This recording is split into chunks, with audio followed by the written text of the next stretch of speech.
Bienvenue à Consultons local. Je suis Nancy et je suis entourée de deux belles personnes. Bonjour, Audrey de Consultons local et on est avec Jérémy. Donc, bonjour Jérémy, Bonjour. ça va bien? Oui, vous? Oui. La première chose, on voulait te dire merci beaucoup d'avoir accepté de venir nous parler de la santé mentale. Je crois que toi, tu es infirmier dans un département psychiatrique. Est-ce que c'est bien ça? Oui, exactement. Je suis infirmier clinicien, infirmier, assistant infirmier chef au département de psychiatrie à l'hôpital du Suroît à Valleyfield. Ça fait 3 ans que je suis infirmier. J'ai fait mon baccalauréat à l'Université de Moncton, au campus de Moncton au Nouveau-Brunswick. Je suis tout jeune, j'ai juste 24 ans. Puis, Wow. écoute, moi, ça fait depuis. Ça fait, de fait, écoute, des voyelles, des consonnes, ça serait le fait que ça sorte, là. Euh, écoute, la santé mentale, c'est quelque chose ça fait plusieurs années que ça me parle à cœur. J'ai commencé ma carrière en psychiatrie, j'ai fait de l'urgence, puis là, je me suis relancé en psychiatrie, puis ça m'a tout le temps parlé à cœur, la santé mentale, parce que je trouve que c'est encore tabou dans la société. Je trouve qu'il y a beaucoup trop de gens qui ont encore honte de ça, malgré que ça ne devrait pas l'être. Puis je trouve que c'est important parce que je trouve que c'est aussi important que la santé physique parce que ça peut amener plusieurs problématiques physiques aussi si que quelqu'un vient à être autant décompensé qu'il néglige sa santé physique. Fait que c'est pour ça que Puis, c'est aussi important pour moi. puis qu'est-ce qui t'a amené à aller travailler pour la santé mentale?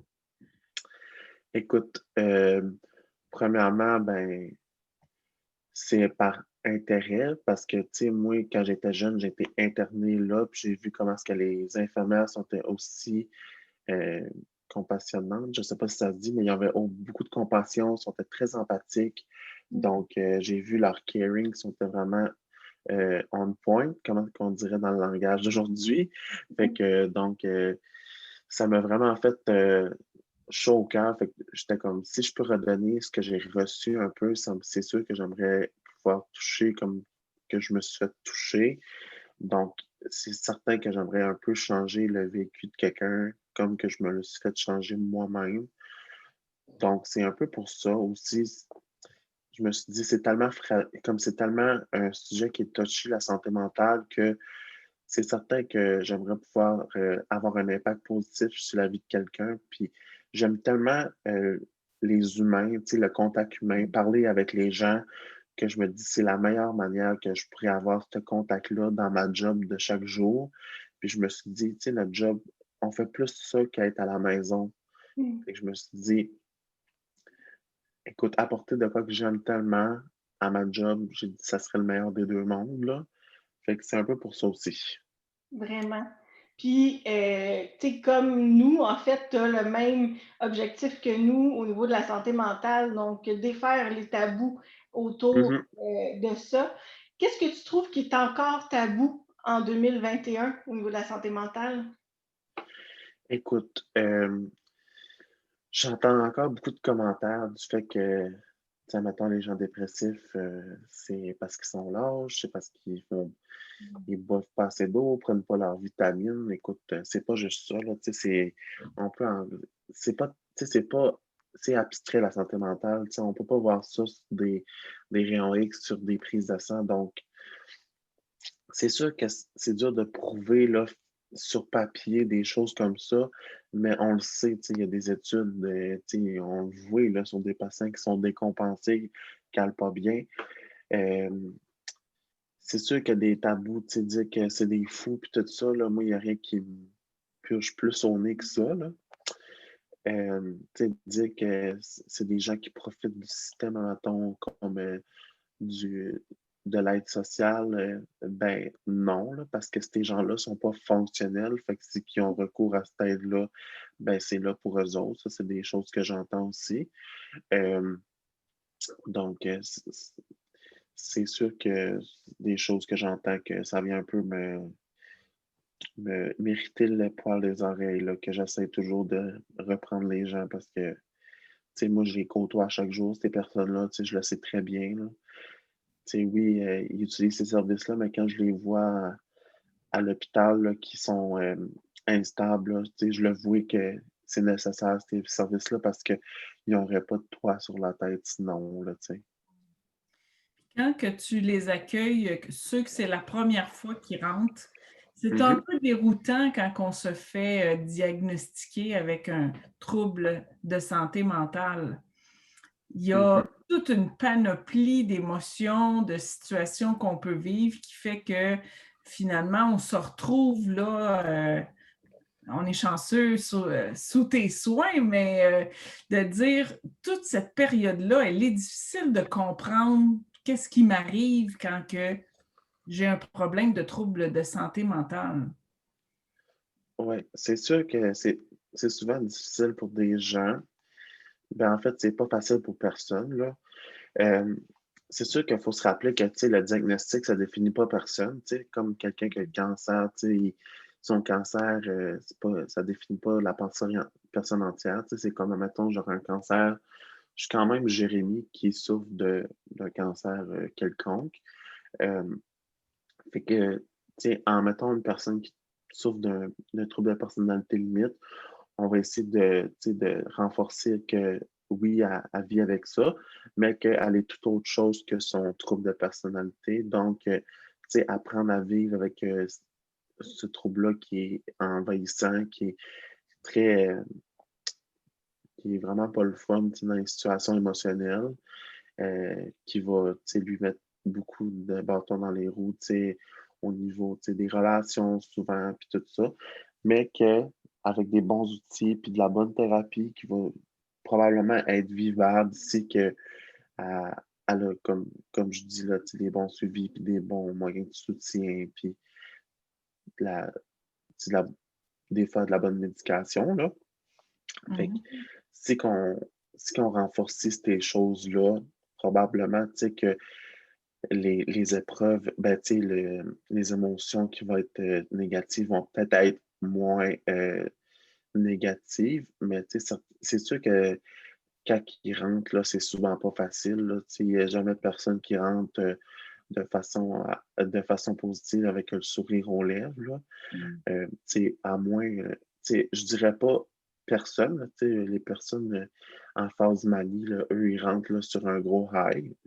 Mm. Eux, ils rentrent, ils sont contents, tu sais, ils accomplissent de belles choses, mais tu sais, ça, c'est un autre problème de santé mentale où ce que on va essayer un peu de les ramener à un niveau plus stable, là. Oui. Ouais. Puis, qu'est-ce que tu trouves qui est le plus difficile en tant qu'infirmier au niveau de la santé mentale? Euh, je te dirais que pour l'instant, ce qui est difficile, je pense que c'est de voir les patients qui peuvent pas avoir les loisirs qu'il y avait avant, étant donné la pandémie. Tu sais, ils sont très restreints, tu sais, de circuler avec des masques, avec des jaquettes.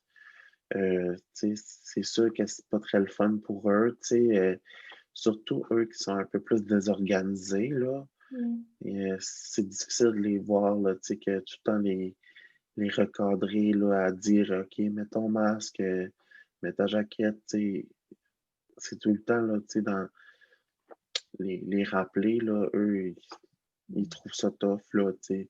Ils peuvent plus aller à l'extérieur, là, tu sais. Ils sont vraiment pris, là, sur le département. Puis c'est le même partout au Québec, là, puis même dans les provinces qui sont moins affectées par la COVID. Fait que ça, je sais qu'ils trouvent ça un peu plus tough, là, ils nous en parlent. Puis même mes collègues au Nouveau-Brunswick, là, les patients trouvent ça tough aussi. Mais aussi, je pense que, tu sais, au niveau, là, tu sais, des soins infirmiers, tu sais, tout le monde est un peu plus à fleur de peau. Le monde sont tannés de la COVID, tu sais. Euh, même moi, je suis pas ben oui, je suis plus irritable, là, comme, tu sais, tout me met plus un peu à bout, là, tu sais, des situations que je trouverais banales. Je vais en parler plus, tu sais, comme, mettons, des situations, bon, il n'y a pas de feuilles dans le dossier. Ben voyons, pourquoi il n'y a pas de feuilles dans le dossier? Ben avant, j'aurais juste V puis j'aurais été fait mettre des feuilles dans le dossier, là, tu sais. C'est des choses que, tu sais, qui me passaient par-dessus la tête que je vais m'arrêter puis je vais un peu chigner dessus, là, en bon Nouveau-Brunswickois, là. Fait que c'est un peu ça que je trouve plate parce que, tu sais, la COVID nous a enlevé plusieurs choses qu'on pensait avoir acquis. Fait que c'est plate un petit peu, mais tu sais, écoute, on espère qu'on va s'en sortir un peu. Tu sais, écoute, moi, j'ai eu ma première dose de vaccin, là, il y a certaines personnes qui ont eu 2 doses de vaccin en espérant que ça va fonctionner, là, tu sais, comme, on espère qu'on va s'en sortir. Oui, effectivement. Puis, quand un patient vient puis qui essaye une médication justement pour une problématique, j'imagine que la première fois qu'il prend une médication, la première dose, c'est jamais ou presque jamais la bonne la première fois. Il peut y avoir des essais-erreurs. Ben ça dépend, là. Tu sais, c'est vraiment plus le psychiatre qui va déterminer ça. Nous autres, on est vraiment plus là pour l'administrer.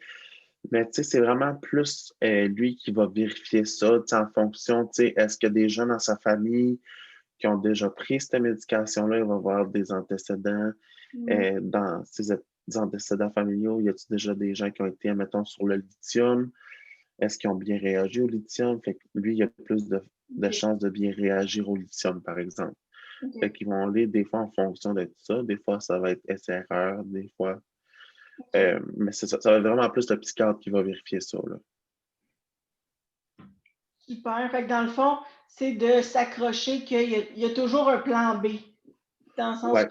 où si le premier ne marche pas, il ne faut pas s'inquiéter. Il y a d'autres possibilités pour la Ouais. médication. Puis aussi, tu sais, des fois, quand la médication est rendue qu'elle fonctionne pas vraiment, ils vont utiliser les électrochocs aussi. OK. Tu sais, l'électroconvulsothérapie, tu sais, on entendait ça dans l'ancien temps, là, où ce que c'était fait à froid, là, mais tu sais, ça se fait encore, là, avec sous sédation, où ce que, tu sais, les effets secondaires sont très minimes, puis on voit des effets positifs, là, c'est très, comment je pourrais dire ça, les effets positifs sont super, comment je pourrais dire ça? C'est plus visible. On voit beaucoup de changements positifs là, chez les patients, là, où ce que ça n'allait vraiment pas bien, là. Écoute, entre autres, là, il y avait un patient là, au Nouveau-Brunswick, lui, en temps, des patients en catatonie où ce qui bouge vraiment pas, puis, tu sais, ils s'urinent dessus, et ils peuvent même plus faire leurs soins d'hygiène. Ben, des fois, ils vont aller en ECT, l'électroconvulsothérapie. Ils vont avoir quelques ECT, puis après ça, ils vont pouvoir remarcher, puis faire leurs soins d'hygiène. Ils vont pouvoir reparler. Fait que, tu sais, c'est vraiment bénéfique, là. Je ne savais pas que ça se faisait encore. J'imagine que c'est Ouais. pas tout le même style non plus de. Non, tu sais, c'est vérifié, là. Tu sais, sur place, là, il y a un médecin, tu sais, il y a un psychiatre, il y a un inhalothérapeute, il y a un anesthésiste. Fait que, tu sais, c'est très vérifié, là, tu sais. Et c'est plus à froid, là, tu sais, il donne un médicament pour endormir le patient. Après ça, il donne un médicament pour relaxer les muscles accessoires pour respirer. Tu sais, puis ils font certain que le patient, là, tu sais, il convulse pas trop, mais qu'il convulse assez pour que ça soit thérapeutique, là. Sinon, ça serait pas bénéfique non plus, là. Fait que c'est vraiment bien, bien contrôlé, là. OK. Ils ont des machines, là, pour vérifier ça, là. Super. Fait que moi, je te remercie d'avoir pris ce temps-là, Jérémy, pour nous en parler. À t'écouter, je sais que les patients sont entre bonnes mains. Ben, merci beaucoup, ça me fait vraiment plaisir. Vraiment. Puis, on peut te rejoindre sur Instagram. Donc, pour ceux qui ne te connaissent pas encore, tous les liens sont dans la barre d'infos juste en bas. Donc, ils vont pouvoir aller te rejoindre.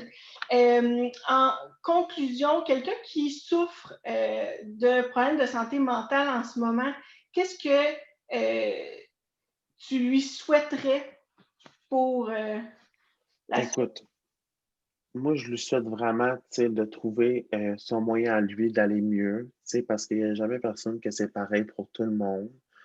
Entre autres, tu sais, d'aller consulter, peu importe sa façon, tu sais, soit d'aller consulter un ami qui est disponible à l'écoute, d'aller consulter un professionnel de la santé, un psychologue, un intervenant, tu sais, un travailleur social, entre autres, tu vois, les lignes d'écoute sont très efficaces. Tu sais, des fois, on peut banaliser les lignes d'écoute, mais tu sais, sont bien formées.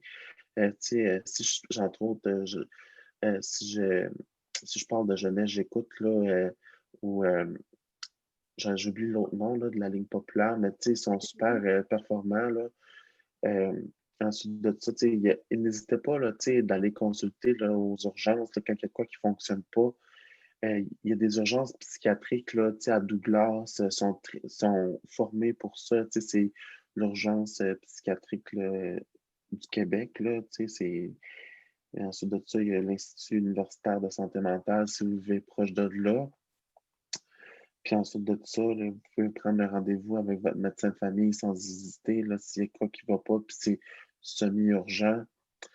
Puis ensuite de ça, ben, n'hésitez pas de suivre les gens qui vous font du bien sur Instagram. Ça, je ne le mentionnerai pas assez. Suivez les gens qui vous font du bien.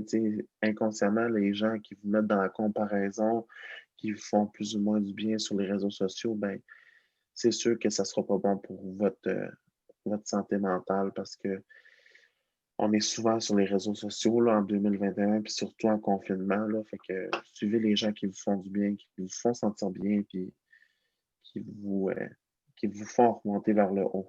Hmm. Merci beaucoup. Ben, de Vraiment. rien, ça fait plaisir. Merci à vous. Fait que merci beaucoup, puis on te suit sur Instagram. Merci. Merci.